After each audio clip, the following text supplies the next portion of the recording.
겔싱어의 잘못 뭐 어느 정도 있겠죠. 근데 그 전에 브라이언 크르니자크라고 재무 출신이 뭐 인텔을 망쳤다. 삼성 입장에서, 파운드리 입장에서는 조금 더 상황이 좋아질 수 있겠죠.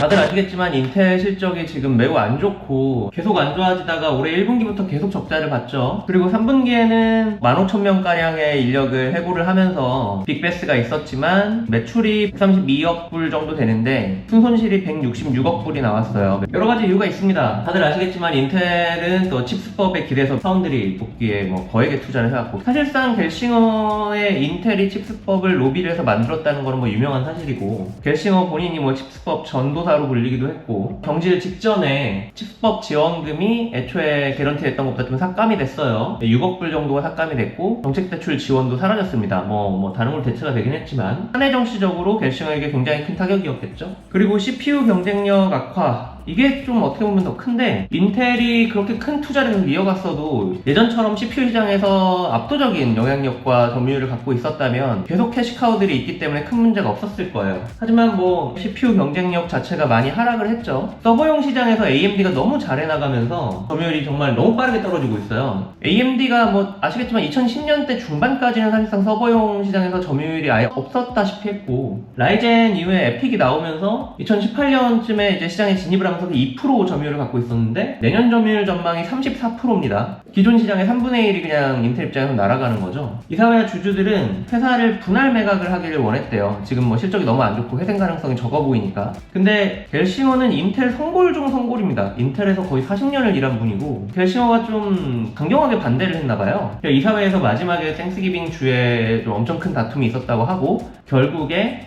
겔싱어에게 은퇴를 할 것이냐 아니면 해고당할 것이냐 라는 선택지를 주고 선택하라고 했다고 해요. 그리고 공식적인 발표는 은퇴로 나왔습니다. 그리고 서로 좀 예우하는 모습들을 보였으나 조금 씁쓸하죠. 그리고 결론은 인텔 입장에서는 쓸 돈은 많은데 캐시카우인 CPU가 무너지면서 당분간 개선의 여지도 안 보이고, 그리고 주주 이익보다 회사 자체, 인텔이라는 회사를 좀 더 명예를 위하는 것 같은 겔싱어의 행보가 마음에 안 들었던 것 같아요. 그래서 결국엔 경질이 된 거죠. 겔싱어 CEO가 왜 인텔 이제 컴백을 했을 때 그 주목을 받았고 인텔을 뭐 살 구원자다 이런 평가까지 받고 돌아왔느냐라는 배경을 좀 설명을 해드려야 할 것 같아요. 18살에 인텔에 취업을 합니다. 386, 486 CPU의 주 설계자 중 하나였고, 486은 리드 아키텍처였고요. 전설적인 칩셋들을 설계한 이후에도 와이파이나 USB 같은 테크계의 표준이 된 이런 표준들을 설계하고 또 이제 표준화를 주도하신 분이에요. 32에 인텔 최연소 임원이 되고 CTO도 역임을 했고, 그리고 내부 정치 문제로 이분이 CEO를 못 달아요. 그래서 회사를 나갑니다. 나가서 VM웨어라는 회사, 가상화 소프트웨어를 만드는 그런 회사죠. 맡아서 VM웨어를 엄청나게 잘 키우고 나서, 그리고 나서 인텔로 돌아오는데, 반도체 엔지니어로서는 지금 CEO 중에서는 리사수 정도 외에는 사실 이분과는 이렇게 뭐 엔지니어에 업적적으로 비빌 수 있는 엔지니어들은 그렇게 없는 것 같아요. 모두가 사실 알고 있지만 인텔이 지금 이 모양이 된 거는 겔싱어의 잘못 뭐 어느 정도 있겠죠. 어쨌거나 CEO를 3, 4년을 했으니까. 근데 그 전에 정말 반도체 그 자체이던 그 압도적이던 인텔이라는 회사를 망가뜨린 전전대 CEO가 있습니다. 브라이언 크르니자크라고. 재무 출신이 뭐 인텔을 망쳤다, 빈 카운터로서 당장의 실적에만 목매다가 인텔을 망쳤다 할 때 나오는 그 CEO가 이 브라이언 크르니자크예요. 그때 이제 AMD가 리사수를 영입하면서 치고 올라오면서 그때부터 본격적인 위기가 시작이 사실상 됐던 거고, 결국에는 저 크르니자크가 성추문으로 사내연애 문제로 물러나죠. 그리고 잠시 박수환이라는 CFO 출신 분이 또 CEO를 하다가 결국에는 겔싱어를 다시 데려온 거죠.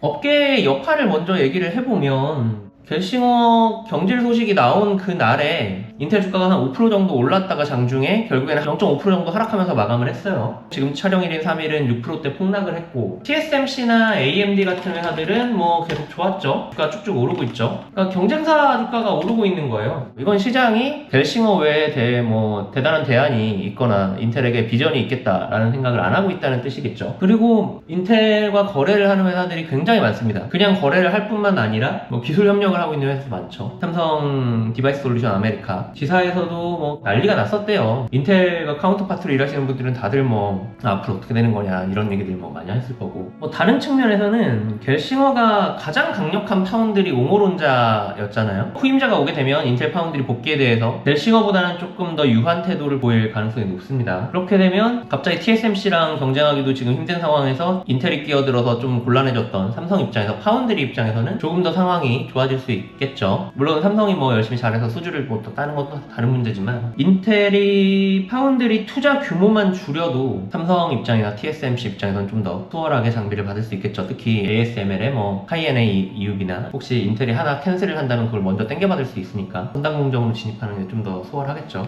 그래서 인텔은 어떻게 되느냐, 원래 겔싱어를 경질할 생각이 없었는데 급작스럽게 경질하다 보니까 당장은 CEO에 대한 대안이 없어요. 이사회도 우선은 이제 CFO인 진스너와 그리고 미셸 존스턴, MJ라고 내부에선 불려요. 넘버 2고, 이분이 이제 직전에 컨슈머 쪽 CPU 담당을 했었고, 저랑도 올 1월 CES에서 인터뷰를 했었는데, MJ가 이제 공동 CEO를 맡게 됐고, 이사회는 이 두 명을 CEO로 가는 게 아니라 외부 인사를 찾겠다고 하고, 뭐 헤드헌팅 회사도 고용을 하고 이렇게 인터뷰를 진행을 하려고 한다고 해요. 현재 언급되는 거는 겔싱어와 좀 다투고 회사를 그 이사회에서 나갔던 케이던스 전 CEO던 혹탄이라는 분이 있고, 케이던스는 이제 그 반도체 설계하는 그런 소프트웨어 IP를 만드는 회사죠. SSD 컨트롤러로 유명한 회사죠. 마벨 CEO 매튜 머피 등이 언급이 되고, 뭐 겔싱어를 영입하기 전에는 사실 리사수 AMD CEO가 언급이 됐었어요. 근데 리사수가 이제 AMD에서 10주년을 맞았는데, 자기가 사실상 진짜 망해가기 직전이던 회사를 이렇게 부활을 시켰는데 그걸 포기하고 인텔로 올까? 라는 지점에 대해서 저는 좀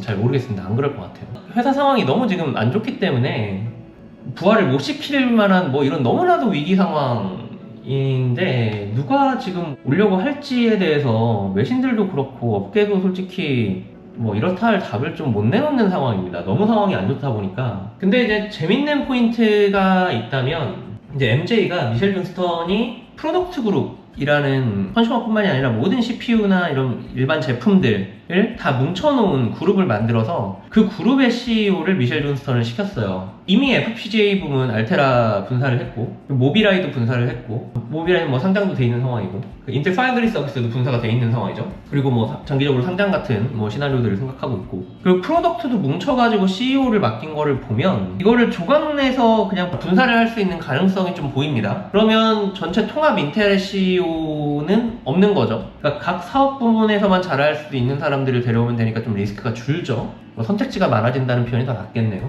그리고 겔싱어가 경질된 이유가 회사의 분사 자체를 뭐 반대를 해서 경질됐다고 하니까, 겔싱어 경질 이후에는 거기에 찬성하는 사람을 이사회가 뽑으려고 할 거고, 그렇다면 좀 조각이 날 가능성이 굉장히 높을 것 같아요. 그러면 정말 반도체 업계 전설과도 같던, 한때는 반도체 자체에 가깝던 인텔이라는 회사가 정말 조각나서 이렇게 팔리는 모습이 이렇게 아름답지는 않은 그런 상황이 될 것 같고, 지금 각 사업 부문에 대해서 인텔이 갖고 있는 기술력이나 특허들이 여전히 레거시들이 강력하기 때문에 관심들이 사실 많죠. 그래서 뭐 퀄컴 같은 회사도 언급이 됐던 거고, 이 영상이 나갈 하루 이틀 사이에도 상황이 급변할 수 있습니다. 한다고 해도 사실 하루아침에 인텔을 좀 수습할 수 있는 상황은 아닌 것 같아서, 파운드리 제외한 전반적인 반도체 업계의 상황이 얼마나 괜찮을지에 대해서는 내년 시장 전망에 대해서 저는 긍정적인 그런 시각은 아직은 들지 않는 것 같아요. 업계에서는 우울한 연말이 되고 있습니다.